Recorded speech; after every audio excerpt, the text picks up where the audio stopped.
नमस्ते प्यारे विद्यार्थियों, प्यारे मित्रों। आज हम एक नए टॉपिक के साथ उपस्थित हुए हैं। टॉपिक ऐसा है जो राजस्थान की भी और देश की सभी परीक्षाओं में काम में आने वाला है। वैदिक सभ्यता। वैदिक सभ्यता संस्कृति के बारे में हम पढ़ेंगे और वो प्रश्न देखेंगे जो परीक्षाओं में अक्सर आते हैं। परीक्षाओं की दृष्टि से महत्वपूर्ण, वो कॉलेज लेक्चर हो या स्कूल लेक्चर हो, सेकंड ग्रेड हो, टीट हो, यूपी टेट हो, कोई सी भी एग्जाम हो, सभी में ये टॉपिक अपने आप में महत्वपूर्ण भूमिका रखता है। तो छोटी-मोटी जितनी परीक्षाएं, सब में नेशनल जीके के रूप में ये वैदिक सभ्यता का जो चैप्टर है उसमें से क्वेश्चन पूछे जाते हैं। तो आज हम क्वेश्चन करेंगे एक्सप्लेनेटरी जो एक व्याख्या के साथ। तो शुरू करते हैं और आप जुट जाइए। हमारी कोशिश होगी उन प्रश्नों को हम बोर्ड पे कर लें, उन बिंदुओं को बोर्ड पे डिस्कस कर लें जिनसे प्रश्न आते हैं। तो शुरुआत करते हैं हम वैदिक सभ्यता महत्वपूर्ण प्रश्न। इनमें शुरुआत करते हैं हम ऋग्वेद। तो थोड़ा सा मैं इंट्रोडक्टरी कर दूं आपको क्वेश्चन से स्टार्ट करने से पहले कि वैदिक सभ्यता, आर्य सभ्यता का निर्माता किन्हें माना जाता है? आर्यों को माना जाता है वैदिक सभ्यता का निर्माता। आर्यों के बारे में एक सर्वसम्मत मत है जिसके प्रतिपादक है मैक्स मुलर, जर्मन विद्वान मैक्स मुलर, जिन्हें वेद पंडित के नाम से भी जाना जाता है। वैदिक सभ्यता के बारे में थोड़ा सा आपको वैदिक सभ्यता में आपके मस्तिष्क में सोच को ले जाऊं। वैदिक सभ्यता के जो वेद पंडित कहलाते हैं, वेदों पे उस जमाने में बहुत अच्छी व्याख्याएं की, बहुत अच्छा कुछ लिखा किसने? मैक्स मुलर ने। इसी के आधार पे मैक्स मुलर को वेद पंडित कहा जाता है और इन वेदों का वर्गीकरण और संकलन करने का श्रेय वेद व्यास महर्षि वेद व्यास को जाता है। इसके अलावा और बात करते हैं वेदों के बारे में, आर्य सभ्यता के बारे में। तो आर्य कहाँ से आए थे? मध्य एशिया से आए थे। इस मत का प्रतिपादन किसने किया? मैक्स मुलर ने किया है। और इसके अलावा अविनाश चंद्र दास इन्हें सप्त सिंधु क्षेत्र का मानते हैं। दयानंद सरस्वती ने इन्हें तिब्बत मूल का माना है। बाल गंगाधर तिलक ने आर्कटिक होम ऑफ आर्यंस, उसमें इन्हें उत्तरी ध्रुव का निवासी पता है। तो ये जो सर्वसम्मत मत, अधिकतर जिस मत के समर्थक हैं वो है मध्य एशिया से आर्यों का आगमन। ये मध्य एशिया, सेंट्रल एशिया, यहाँ से आर्यों के बारे में ऐसी मान्यता है। एक शाखा जो है ईरान और इराक, इधर चले गई इराक। आर्यों की एक शाखा चली गई कहाँ? यूरोप। और एक शाखा के लिए ऐसी मान्यता है कि वो अफगानिस्तान जो है अफगानिस्तान और अफगानिस्तान इधर होते हुए आकर के ये हिंदू कुश पर्वत इसको पार करके आकर के बस गई यहाँ 7 नदियों वाले क्षेत्र में, जिसे क्या कहा जाता है? सप्त सैंधव प्रदेश। तो भारत में आर्यों का जो बेस है जहां सबसे पहले आकर के आर्य बसे, वो कौन सा स्थान है? सप्त सैंधव प्रदेश। इसके बारे में प्रश्न पूछा हुआ है, हो सकता है आगे विकल्पों में आ जाए। अभी फ्लो बन गया तो उसमें मैं बता रहा हूँ सप्त सैंधव प्रदेश पूछा हो परीक्षाओं में। इसके अलावा ये सप्त सैंधव प्रदेश या आर्य जो सबसे पहले भारत में बसे, आर्यों की जो कर्म भूमि रही, वो कौन सा, भारत के किस दिशा में पड़ता है वो क्षेत्र पड़ता है कौन सी दिशा में? उत्तर पश्चिम। भारत का नक्शा देखेंगे तो ये जो एरिया है आपका अफगानिस्तान, और नीचे जो एक पाकिस्तान के अंदर चला गया जो पंजाब, ये इधर की तरफ से हरियाणा, और नीचे आ जाते हैं आपका राजस्थान, तो इधर की तरफ रहा। उसके बाद में आगे वो गंडक नदी तक बढ़ जाते हैं। इधर जो आपका क्या बोलते हैं, दक्षिण में वो जाते नहीं, दक्षिण में आपका मध्य प्रदेश वाला जो क्षेत्र है वो, उससे विंध्याचल, उसके आगे जो एक उधर की तरफ का उल्लेख नहीं मिलता। इधर ही आर्यों का कर्म क्षेत्र, कर्म भूमि रहती है। तो अभी हम बात करते हैं ऋग्वेद ये सबसे प्राचीन वेद माना जाता है। 4 वेद आगे चर्चा करेंगे।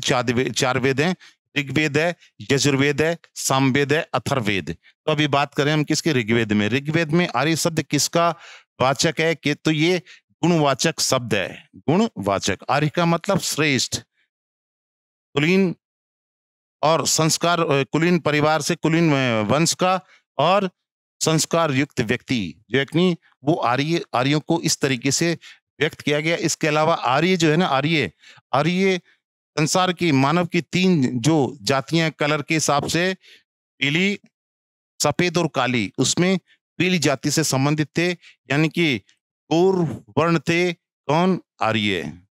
इस प्रकार के थे, गौर वर्ण थे आर्य। इसके बाद में बात कर लेते हैं आगे।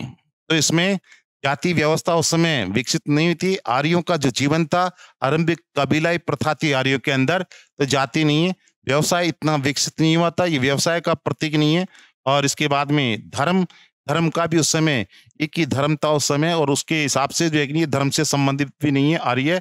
और ये गुणवाचकता, आर्य का अर्थ श्रेष्ठ भी होता है आर्य पर, तो ये गुणवाचक है आर्य। और ये प्रश्न जो है फर्स्ट ग्रेड 2013 राजस्थान की फर्स्ट ग्रेड जो है नहीं स्कूल व्याख्या भर्ती में पूछा हुआ है। इसके बाद में हम आगे चलते हैं, ऋग्वेद के किस मंडल में पुरुष सूक्त मिलता है? अब बात कर लेते हैं ऋग्वेद मंडल से संबंधित प्रश्न है। ऋग्वेद की एक बार और चर्चा कर लेंगे। ऋग्वेद, बात आ रही मंडल की, तो ऋग्वेद जो है नहीं, ऋग्वेद में कुल कितने मंडल हैं? ऋग्वेद में 10 मंडल है, 10 मंडल है। तो इसके जो पहला मंडल है, ये पहला मंडल है, प्रथम मंडल, ये किसको समर्पित है? अग्नि देवता को समर्पित है। किसको? अग्नि देवता को। ऋग्वेद का पहला मंडल कौन से देवता को समर्पित है?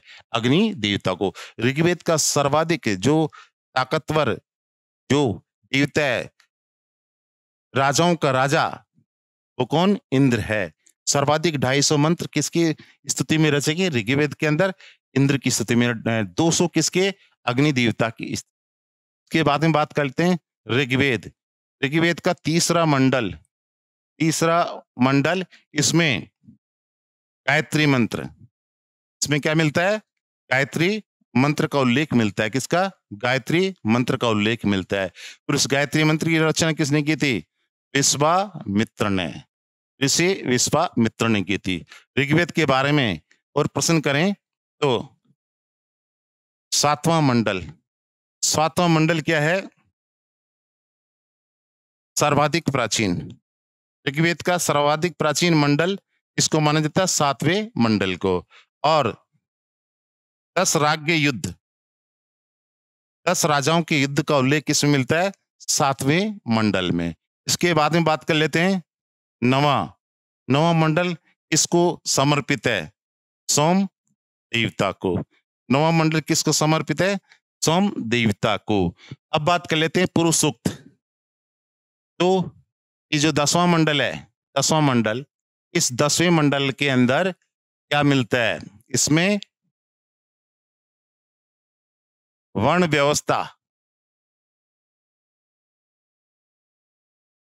सांकेतिक उल्लेख, वर्ण व्यवस्था का सांकेतिक उल्लेख ऋग्वेद के किस मंडल में मिलता है? 10वें मंडल में। और 10वें मंडल के कौन से सूक्त में? 10वें मंडल के पुरुष सूक्त में। 10वें मंडल की कौन से सूक्त में मिलता है? पुरुष सूक्त में। इसमें ये कल्पना दी गई है कि ब्रह्मा के मुख से या विराट पुरुष के मुख से कौन पैदा हुआ है? मुख से ब्राह्मण। विराट पुरुष के मुख से ब्राह्मण। और भुजाएं, ये जो भुजाएं हैं, इनसे कौन? क्षत्रिय। और जंघा, ये जो जंघा है, जंघाएं, इनसे कौन सा वर्ण उत्पन्न हुआ? वैश्य। और जो पैर है, पैर से कौन हुआ? शूद्र। तो इस तरीके से ये आपके सामने पूरा विवरण आ गया। अब बात कर लेते हैं इसमें उत्तर कौन सा होगा। अब आपके सामने उत्तर आ गया, ये भी नहीं है, ये भी नहीं है, और ये भी नहीं है। इसका उत्तर कौन सा हो गया? 10वें मंडल में। तो पुरुष सूक्त कौन से मंडल में मिलता है? 10वें मंडल के अंदर। चलिए आगे हम बात करते हैं प्रजापति की पुत्रियों के नाम। तो उषा जो एक नहीं, सूर्य की जो एक नहीं पत्नी के रूप में मिलता है। अदिति देवताओं की माता के रूप में इसको प्रकृति स्वरूप के रूप में मिलता है। सभा और समिति। सभा राजा के परिजनों की, बुद्धिजीवी वृद्धजनों की सभा थी। समिति ये जन के जो लोग थे, कबीले के जन के जो लोग थे, उन सब की समिति थी। सभी की इसके अंदर भागीदारी होती थी चुनने में, और इस समिति के निर्णय राजा को मानने पड़ते थे। सभा का आकार छोटा होता था, समिति का आकार बड़ा होता था। अभी बात करते हैं घोषा। और ये वैदिक के विदुषियां हैं। विदुषियां हैं, ये विदुषियां हैं, विद्वान महिलाएं जिनके वेदों की रचना में योगदान रहता है। उमा ये विष्णु की पत्नी। और सरस्वती नदी जो अग्नि से देवी के रूप में निरूपित किया गया, और ये ज्ञान की देवी के रूप में, संगीत की देवी के रूप में, सरस्वती आर्यों के जीवन में सर्वाधिक पवित्र नदी के रूप में जानी जाती थी। तो अभी जो अग्नि प्रश्न है, प्रजापति की पुत्रियों के नाम, प्रजापति की पुत्रियों के नाम ये भी नहीं है और ये भी नहीं है। ऋग्वेद, यजुर्वेद, अथर्ववेद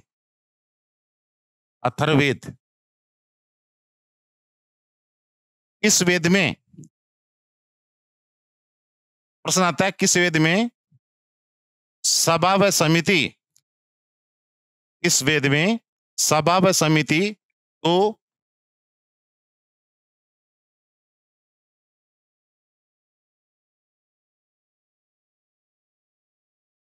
दुहिता पुत्री कहा गया।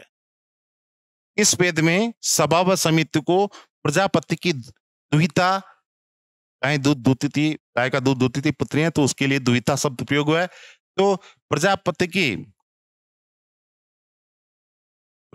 की पुत्रियां इसको कहा गया, सभा व समिति को। एक अलग आर्यों की सबसे प्राचीन संस्था कौन सी थी? विदत।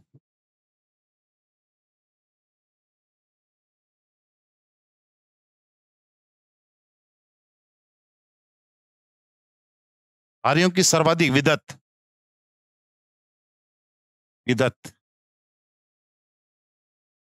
ये क्या थी? आर्यों की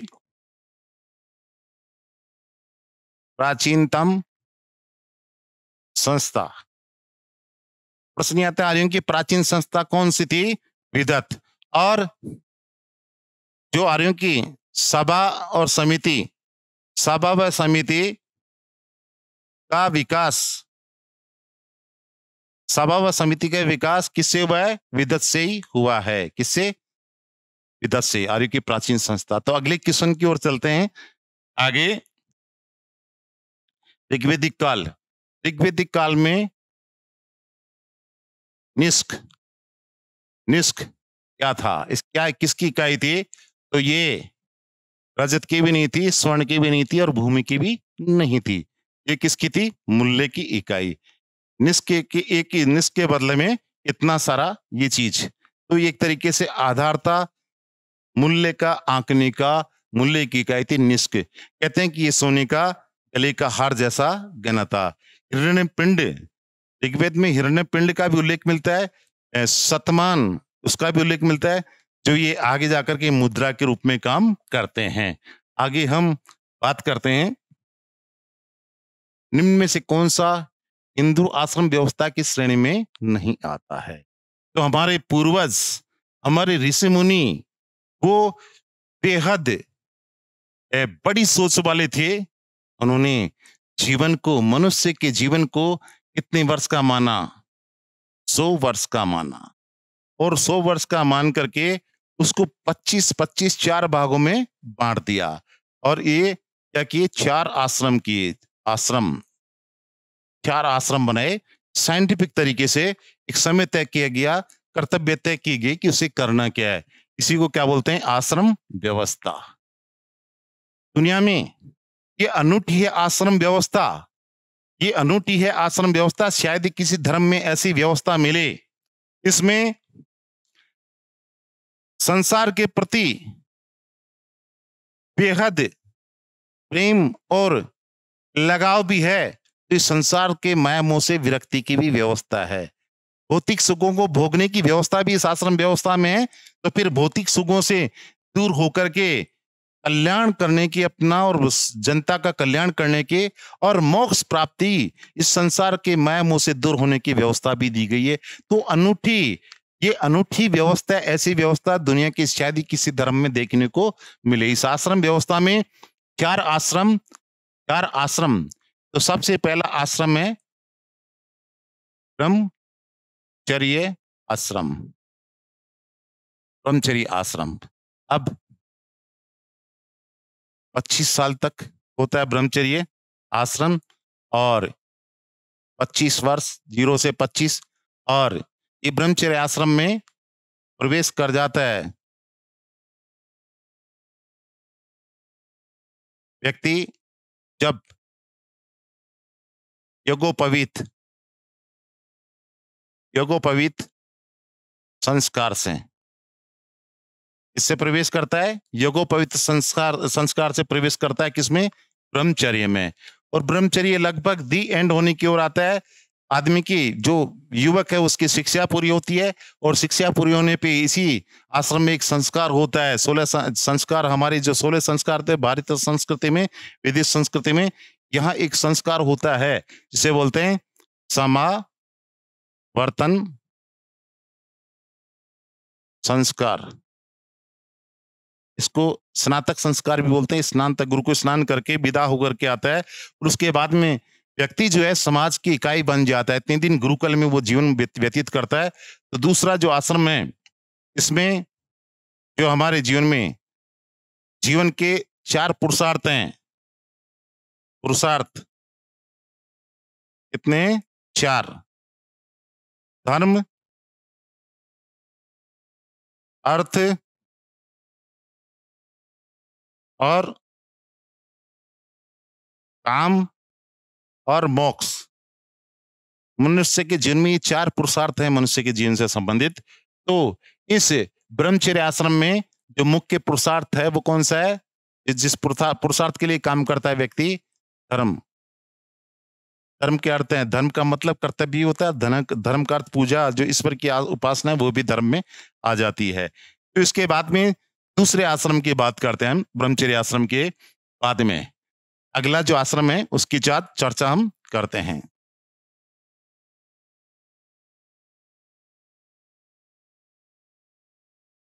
दूसरा आश्रम, ये इधर आश्रम है, तो ये इस श्रेणी में नहीं आता है। आश्रम व्यवस्था की श्रेणी में ये तो आता है, इसमें है ही नहीं ब्रह्मचर्य आश्रम। तो ये यहाँ जो है कि नहीं, ये नहीं है। गृहस्थाश्रम भी है, वानप्रस्थाश्रम भी, और संन्यास आश्रम भी है। संन्यास आश्रम भी है। दूसरे आश्रम की जो चर्चा कर देते हैं हम, गृहस्थाश्रम। एक गृहस्थाश्रम जो है कि नहीं, ये 25 साल का व्यक्ति युवा आता है, उसके बाद में उसका विवाह हो जाता है, और विवाह होने के बाद में वो 50 वर्ष तक जो है कि नहीं, 50 वर्ष तक गृहस्थ जीवन जीता है। और इसी जीवन में उसके सामने जो उसका पुरुषार्थ है वो अर्थ और काम है। गृहस्थ जीवन का जो पुरुषार्थ है वो कौन सा? अर्थ और काम है। इसके बाद में 50 से 75 ये कौन सा आ जाता है? वानप्रस्थ आश्रम। उसको फिर संसार से अपने आप को, परिवार से अपने आप को अलग करना पड़ता है, माया मोह से दूर होना पड़ता है। और इसमें जो पुरुषार्थ है वो इसका क्या है? धर्म और मोक्ष। ये धर्म और मोक्ष की दिशा में कार्य करता है, इन्हें हासिल करने के लिए कार्य करता है। और उसके बाद में 75 वर्ष के बाद में आगे 100 तक, इसको बोलते हैं क्या? संन्यास आश्रम। व्यक्ति संसार को त्याग देता है, इस ग्रस्त माया मोह से दूर हो जाता है, और यहाँ उसका जो पुरुषार्थ है वो क्या है? धर्म, और एक ही पुरुषार्थ बच जाता है एक तरह से देखा जाए तो, इसका मोक्ष। यहाँ उसके जीवन का ध्येय हो जाता है कि पुरुषार्थ हो जाता है क्या? मोक्ष। और मोक्ष क्या है? मोक्ष जीवन मरण के इस चक्र से मुक्त हो जाना ही मोक्ष है। आत्मा अपने ऊपर जो उसके पर बोझ है कर्मों का जो भोग है, उसको भोगने के बाद में, जब अच्छे बुरे सारे कर्मों का भोग भोगने के बाद में आत्मा बिल्कुल प्योर हो जाती है, शुद्ध हो जाती है, कुछ शेष नहीं रह जाता। जब परमात्मा में जाके वो आत्मा विलीन हो जाती है, उसे क्या कहा जाता है? मोक्ष। ये जीवन का अंतिम लक्ष्य है। तो चलिए, चारों आश्रमों की बात हमने कर दी, आगे चलते हैं। ये सेकंड ग्रेड एसएसटी में पूछा हुआ है। वैदिक संस्कृति पंच महायज्ञों में से कौन सा एक यज्ञ ग्रस्त के द्वारा नहीं किया जाता है? तो देखिए, पितृयज्ञ, इसके अंदर पितरों का तर्पण।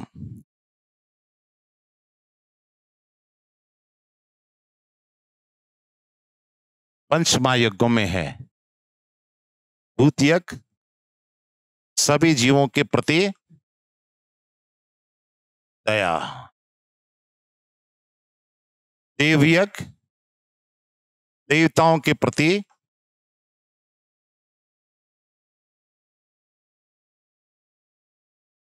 कृतज्ञता। अब एक रह गया, कौन सा?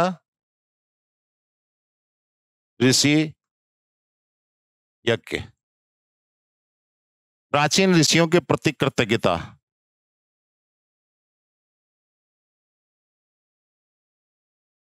उस समय प्रयोग था ब्रह्म यज्ञ, ब्रह्म यज्ञ।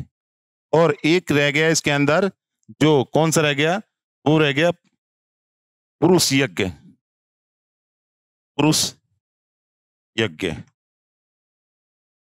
ये क्या? अतिथियों का सत्कार। ये मनुष्य के पंच महायज्ञ थे, पंच महायज्ञ थे, जो इनका निर्वहन एक ग्रस्त को करना पड़ता था। तो यहां कौन सा नहीं था पंच महायज्ञों में? पुत्री यज्ञ। ये सेकंड ग्रेड में पूछा हुआ क्वेश्चन है। इसके बाद में हम आगे चलते हैं। निम्न उपनिषदों में से नचिकेता व यम के मध्य एक ज्ञानपूर्ण संवाद पाते हैं। इस उपनिषद का नाम है कौन सा? सेकंड ग्रेड एसएसटी में पूछा हुआ क्वेश्चन है। तो ये इनमें बृहदारण्यक उपनिषद, ऐत्रेय उपनिषद। अब बृहदारण्यक उपनिषद, इसमें गार्गी, गार्गी और याज्ञवल्क्य, गार्गी और याज्ञवल्क्य का संवाद मिलता है। गार्गी और याज्ञवल्क्य, याज्ञवल्क्य, ये इनके जो अग्नि, इनका संवाद मिलता है। और इसके बाद में मांडुक्य उपनिषद, उसमें क्या मिलता है? सत्यमेव जयते। और बच रहा है कौन सा? बृहदारण्यक उपनिषद, ऐत्रेय उपनिषद और ऐत्रेय कठोपनिषद। इसमें मिलता है यम नचिकेता, यम नचिकेता का संवाद मिलता है। और छांदोग्य, छांदोग्य उपनिषद जो अग्नि, इसमें नहीं है। छांदोग्य, ये पूछा हुआ है छांदोग्य। इसमें सत्य काम जाबाल, सत्यकाम जाबाल की कथा मिलती है। सत्यकाम जाबाल की कथा मिलती है। इसके बाद में मांडुक्य नहीं, मांडुक्य ये सबसे छोटा उपनिषद, सबसे छोटा उपनिषद। और मुंडको उपनिषद, मुंडकोपनिषद, इसमें क्या मिलता है? सत्य मेव जयते। अभी देखेंगे कितने सारे प्रश्न बनते हैं। और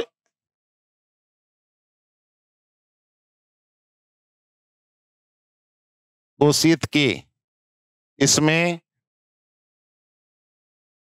ईश्वर या ब्रह्म के लिए रुद्र शब्द का प्रयोग किया गया है। और बात करते हैं ईश उपनिषद, ईशोपनिषद,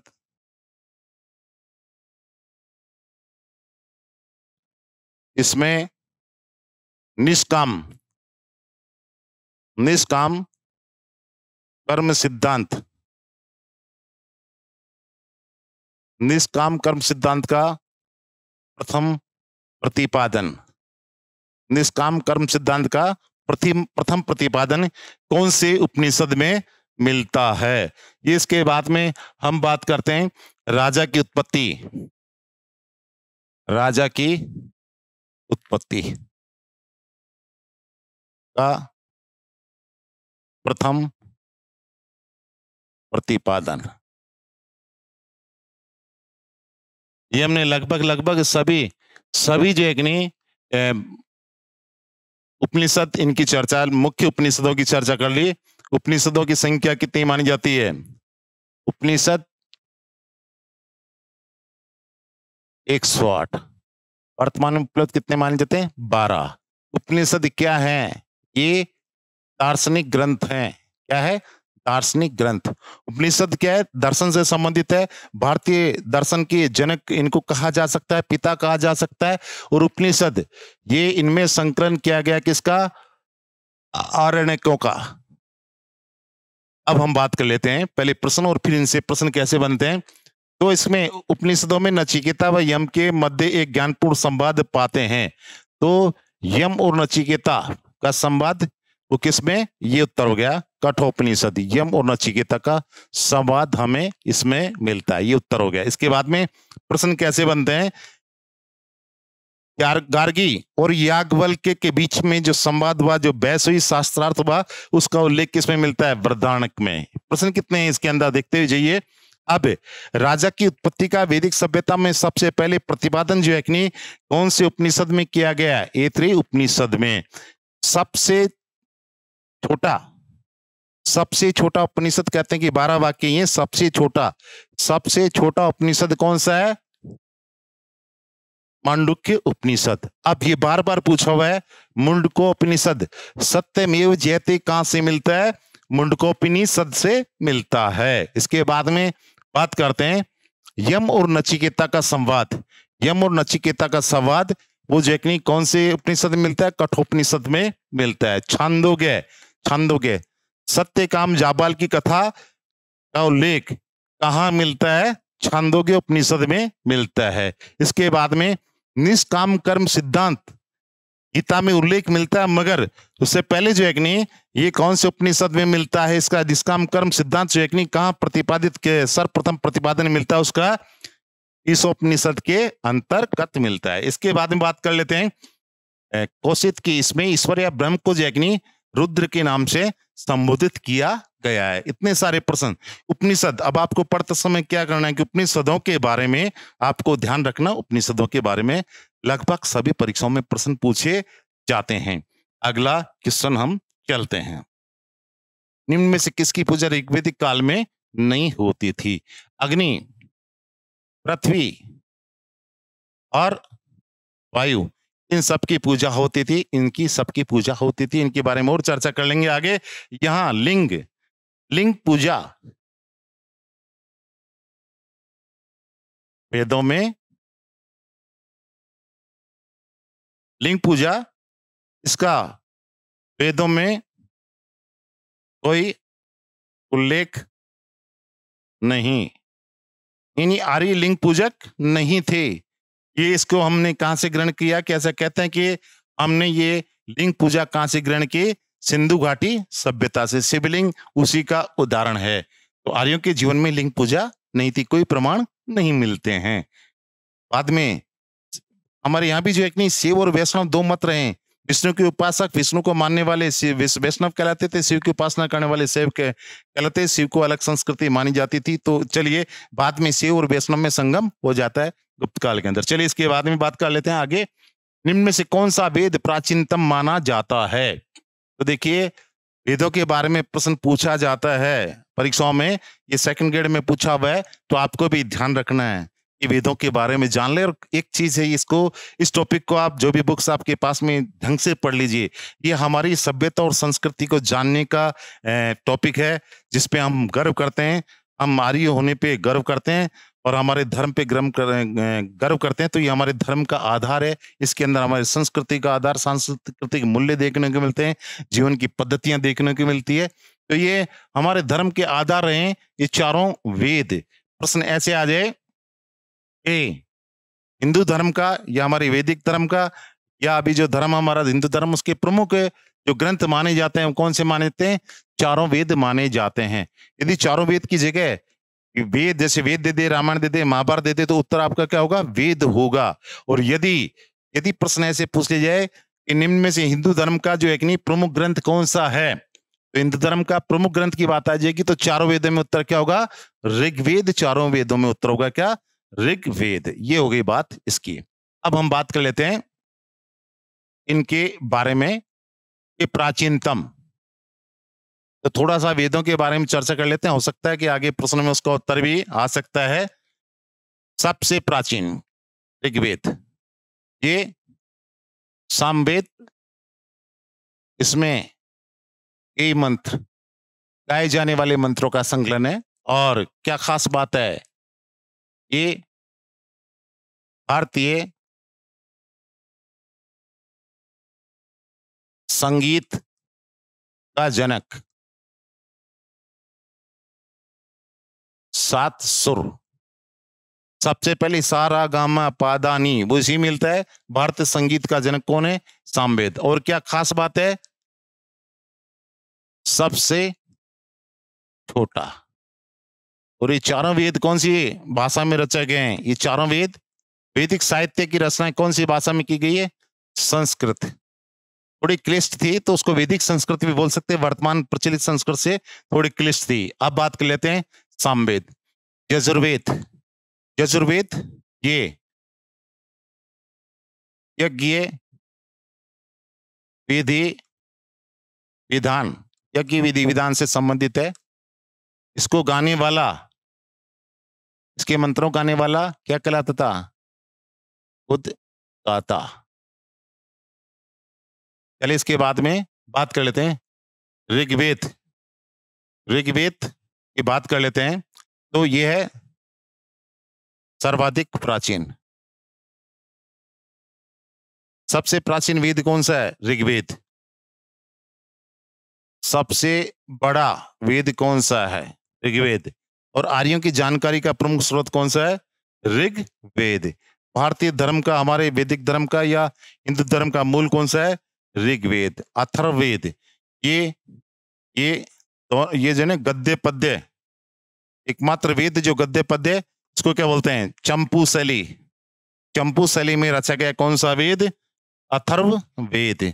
इसे वेदों में लोक जीवन का चित्रण, इस वेद में लोक जीवन का चित्रण किया गया है और इसे लोक सूचनाओं का भंडार भी कहते हैं। बहुत सी बातें वेदों को और ढंग से देख लेंगे। तो इनमें सबसे पहले कौन सा वेद लिखा गया? 1 नंबर ये। दूसरे नंबर पे उसको हम काल विभाजन करते हैं तो ऋग्वेदिक युग के काल को 1000 से 1500 से 1000 ईस्वी के काल को हम ऋग्वेदिक या पूर्व वैदिक काल के नाम से जानते हैं। सबसे पुराना वेद ऋग्वेद है। दूसरे नंबर पे हम बात करते हैं कौन? यजुर्वेद। और तीसरे क्रम में आता है कौन सा? सामवेद। और चौथा कौन सा? अथर्ववेद। आगे हम चलते हैं, बहुत सी बातें हैं। अब अगला, चारों आश्रमों का उल्लेख सर्वप्रथम किस उपनिषद में मिलता है? तो मुंडकोपनिषद बात होगी, छांदोग्य बात होगी, वृहदारण्यक पीछे हम चर्चा कर चुके, इनमें नहीं मिलता। और मिलता कहाँ है? इसमें भी नहीं मिलता, इसमें नहीं मिलता। उत्तर क्या हो गया? जाबाली उपनिषद। चारों आश्रम, पहली बार चारों आश्रमों का जो उल्लेख है वो किसमें मिलता है? आश्रम व्यवस्था के बारे में हम चर्चा कर चुके। इसके बाद में बात कर लेते हैं निम्नलिखित में कौन सा वैदिक साहित्य का भाग नहीं है?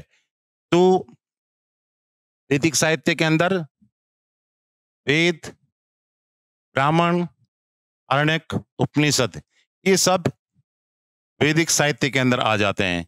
भागवत गीता, ये जो एक नहीं, ये किसका भाग है? महाभारत का।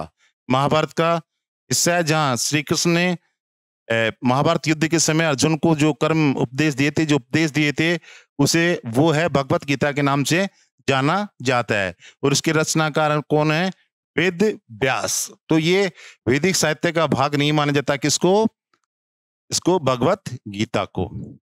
चलें इसके बाद में बात करते हैं राजा सुदास, जिसके विषय में ऋग्वेद में वर्णन है कि उसने 10 राज्य युद्ध किया था। वो किस उससे संबंध था जन से, तो त्रिशु जन से संबंधित था। किससे? त्रिशु से। इसके बाद में बात कर लेते हैं आगे, निम्न में से किस उपनिषद में याज्ञवल्क्य के मैत्री संवाद, तो याज्ञवल्क्य के मैत्री संवाद जो है कि नहीं, उसकी चर्चा हम कर चुके। इसका उत्तर जो है कि नहीं आपको याद आ जाएगा, कौन सा? बृहदारण्यक। पीछे हम इसकी चर्चा कर चुके। इसके बाद में बात करते हैं जन्म से पूर्व किया जाने वाला संस्कार, तो ये समावर्तन संस्कार शिक्षा पूर्ण होने पे होता है, ये कोई संस्कार नजर नहीं आता। जातकर्म संस्कार भी जन्म के पश्चात होता है। सीमोत्तोनयन संस्कार, 16 संस्कार हमारी भारतीय संस्कृति में भी, इतना लिखने का समय अपनी क्वेश्चन करें तो 16 संस्कारों को ध्यान रखना। 16 संस्कारों से भी प्रश्न पूछे जाते हैं, वेदों से भी प्रश्न पूछे जाते हैं। तो सीमोत्तोनयन संस्कार जो है कि नहीं, वो बच्चा जब गर्भ में रहता है उस समय ये किया जाता है। तो इस तरीके से सीमोत्तोनयन इसका उत्तर होगा कि गर्भ में जो है कि नहीं कई प्रकार के संस्कार हैं, 16 संस्कार। अगले हम बात करते हैं निम्नलिखित में से किस नदी तट पर वैदिक काल में 10 राज्य युद्ध हुआ, तो का नाम है शत्रुदी, वर्तमान में ये सतलज के नाम से जानी जाती है। विपाशा ये व्यास के नाम से जानी जाती है, और वितस्ता वर्तमान में ये झेलम नदी के नाम से जानी जाती है। कौन सी नदी के नाम से? झेलम नदी के नाम से। और ये किस नाम से जानी जाती है? रावी नदी के नाम से जानी जाती है। तो जो 10 राज्य युद्ध हुआ, 10 राज्य युद्ध, ये कौन सी नदी किनारे हुआ? परसुनी नदी किनारे हुआ। और इसे 10 राज्य युद्ध जो है कि नहीं, 10 राज्य युद्ध, इस 10 राज्य युद्ध का उल्लेख किसमें मिलता है? ऋग्वेद के 7वें मंडल में। और राजा सुदास ये 5 आर्य और 5 अनार्य 10 राजाओं का जो गठबंधन था, उस गठबंधन को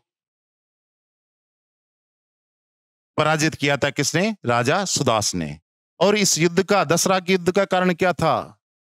विश्वामित्र, राजा सुदास ने क्या किया था? विश्वामित्र, विश्वामित्र इनके पुरोहित थे, विश्वामित्र को हटा करके उन्होंने विश्वामित्र को हटाया और वशिष्ठ को अपना पुरोहित बनाया था। इसी बात से नाराज हो गए थे विश्वामित्र, और उन्होंने आर्य और अनार्य कबीलों का गठबंधन करके और फिर मुकाबला किया किससे? राजा सुदास से। राजा सुदास ने इन 10 राजाओं के जो गठबंधन था उसको पराजित किया। इस तरीके से ये 10 राज्य युद्ध की चर्चा हुई। इसके बाद में हम आगे चलते हैं, निम्नलिखित में से कौन सा कथन असत्य है? ये फर्स्ट ग्रेड जो है कि नहीं, राजस्थान की फर्स्ट ग्रेड हिस्ट्री की जो एग्जाम हुई थी, स्कूल व्याख्याता 2013, उसमें पूछा हुआ है। तो ऋग्वेद में उल्लेखित देवताओं की संख्या कितनी है? 33 है। 33 कोटि, इनको भी 3 भागों में बांटा गया 33 को। तो 3 भाग जो है कि नहीं, इसमें आकाश के देवता, आकाश, और उसके बाद में अंतरिक्ष के देवता,